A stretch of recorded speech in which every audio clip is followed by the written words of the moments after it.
up, guys? I'm Olivia. And I'm Kyle. And we're Drivin and Vibin. Today we are super excited to bring you an exclusive interview with the director of the RV Nomad movie. We are here on set, so stay tuned.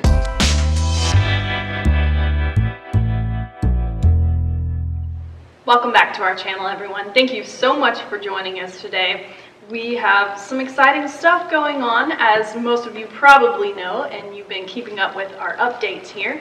But today we got to sit down with the director, Tom Morton. You might have remember him from our video where we lifted the shell off of our Airstream, and now he's on to directing movies, and we wanted to ask him some questions. Yeah, thank you for being with us today. Oh, thanks for putting this together. Awesome. So let's go ahead and dive right into it. I know we can't talk about too many of the details of what's going on with this movie, but can you give the Vibe Tribe a general idea of what this production is all about? So, RV Nomads, the movie, is a production about the full-time RV movement, as everyone who is involved in the movie is a full-time RV traveler themselves. And this movie is really encompassing a lot of the reasons behind why this movement is happening, why people are getting involved with it, and showcasing a little bit of RV life along the way as well. So, can you tell us how you came to be involved with the movie? This is really a grassroots production. Yeah. I mean, we're micro budget, but we've pulled this together because it's a story that really needs to be told.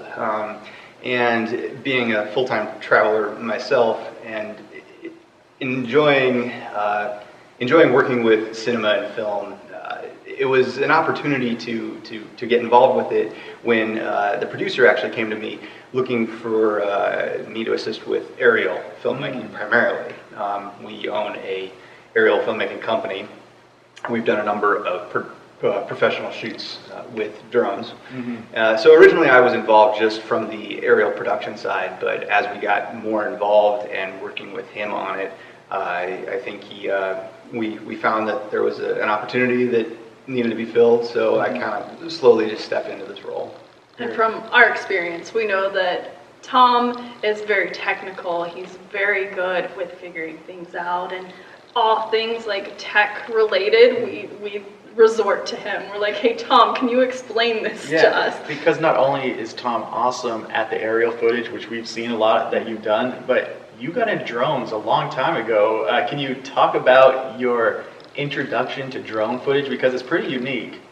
So I just always saw that drones as being a huge, and drones a term that a lot of the community doesn't like to use, UAV or unmanned aerial vehicle. We're going to be a huge game changer for the industry in general, but cinematography is really the first place that they became really practical, because the types of shots that we can get now would have cost hundreds of thousands of dollars or millions if you buy your own helicopter to actually go out and get these shots, and now we can get the same type of shot for a fraction of the cost. So this is really the first avenue that unmanned aerial vehicles became practical, and I got involved with them early on, seeing this potential, and I was building them well before you could actually buy them. I built the giant hexacopter things that could carry cameras, and it's just gotten more and more advanced and easier to do, which has been really great. But UAVs in general have so much potential, but definitely in the filmmaking industry was kind of the first place that they were applicable. Has the opportunity to also shoot with cinematic cameras become more available due to price drops or due to higher technology? Like, are these cameras you're using now available to the general public, or is it only to the film industry? Oh, definitely. In general, the cost effectiveness of producing something like this has definitely come down. We have decided to shoot this entire film in 4K, and doing that just 5 years ago would have been an enormously costly endeavor, and it still is, in the sake that we need to have cameras capable of doing that across the board. And shooting at those kind of resolutions, you incur much higher data storage. So we're seeing we need many more terabytes worth of storage than you would have needed prior. So there there is more cost associated to it, but all of these cameras and all of the cost of data storage and everything has come down to a level that we can produce a much higher quality piece of content for a much more reasonable price. Very cool. And to kind of switch gears a little bit, we're here in Wellington, Texas right now, doing a lot of shots, and a lot of the cast is here. But I also understand that this won't be the only location for shooting. Are you able to share some of the other locations, specifically or not specifically, as far as where this movie will be shot as well? So originally we were going to do the primary piece of filming in Colorado, but due to climate and snow there, it was becoming really impractical to do that. So that's a lot of the reason that we ended up here in Wellington. Aside from this is where we're going to be holding Nomad Fest in the fall. But we are still going to be doing some of the shooting up in Colorado, so between the two locations. But as the entire cast is nomadic, and we were able to kind of have them drop by so that we could capture their interviews and some of their lifestyle. It's really made it a little bit easier for us than having to travel around the entire country to capture all of these things. Do you think being a full-timer yourself has given you some extra insight on how to capture these moments and these things that maybe someone who isn't a full-timer wouldn't really know, those ins and outs of the RV life that may be important to showcase? I think so. I think the story in general, we all share a lot of similarities in the reasons behind why we do this. And I think that having an understanding of that is definitely going to help out in being able to get the shots and pull the story together. Having everyone in the crew be a full-time RVer as well, it's not just myself that's pulling this together. It is a team effort by far. Our producer has actually become a full-time RV traveler throughout the entire process of pulling this entire thing together. And having everybody with that knowledge, I think, is really going to help bring this story to life. I agree completely. I mean, that's a totally unique production that's been created here. And along the sides of the uniqueness of this production, I really loved that the field shots are all being powered by solar power. Can you tell us about this contraption that we have out there? We actually have a trailer that's been lent to us by John and Brendan Najedlow of GeoAstro RV. They have this trailer that they had built so that they could keep their astronomy equipment in it and take it with them to do astronomy demonstrations at national parks and places around the country. But they lent it to us to use for the filming of this movie, and what it allows us to do is keep all of our equipment in an air-conditioned space that is completely powered by solar, and in addition to that, keep all of our batteries charged and provide us power in the field for keeping all of our lights and cameras going. So it is pretty cool that the actual mechanics behind it are completely solar powered and off grid. Can you give us any specifics about the amount of solar that trailer has on it, or the batteries? Do you know? I don't know the specifics. I think it has over 3,000 watts of solar on it. Oh, wow. It runs a 48 volt battery system. The battery pack is actually that of a fork truck. It's like a fork truck battery pack that's just centered right over the axles in it, and I think the battery pack alone weighs like 3,000 pounds or something. Wow. So it's a lot of weight. I think alone it probably weighs more than your RV. Oh my gosh. I think it's very appropriate that the equipment trailer is outfitted like many of our rigs are for the same capabilities. Yeah, it's an amazing tool and piece of equipment that I think can be applied in much more than filming like they're using it, but just it really showcases the potential of solar power.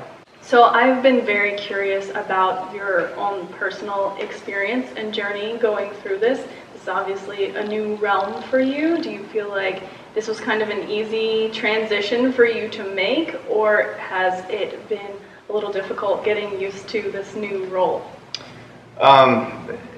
As a director on a small film like this, you wear many hats.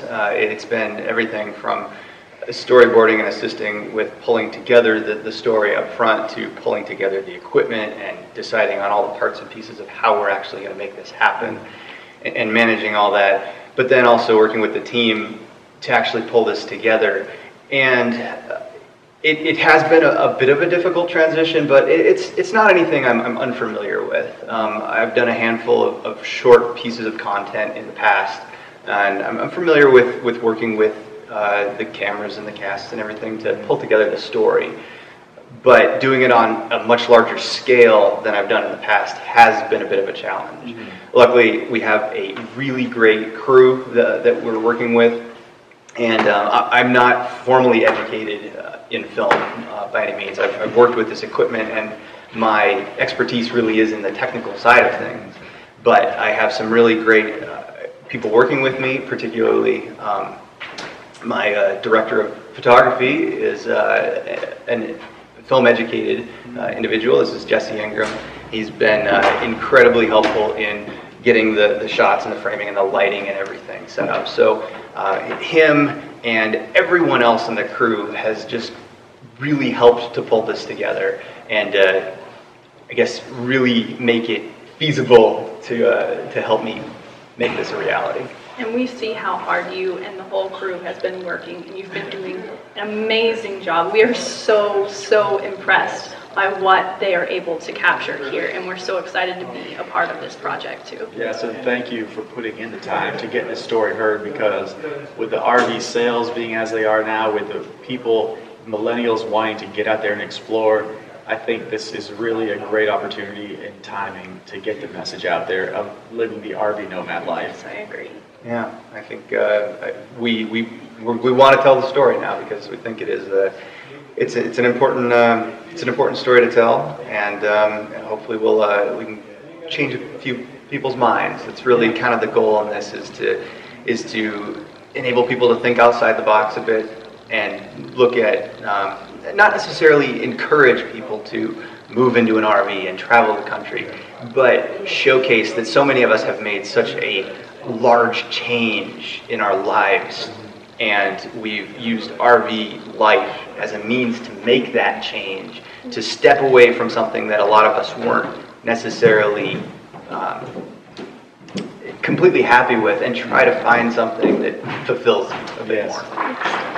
Well, again, thank you so much for spending some time with us today, because I know you are so busy right now, and we very much appreciate you hanging out with us and the Vibe Tribe, sharing the story of what's going on here. Definitely. And if you haven't subscribed to Morton's on the Move yet, go check out Tom and Kate. They are just awesome people in general. And we'll also link Outside Is Calling down below too. That was Jesse that he mentioned earlier, that is also a big help in this production. Yeah, so again, watch out for a video tomorrow, but we'll keep on updating you with what's going on here in Wellington while we're here and sharing the story with you guys. So thanks for joining us today. Bye guys.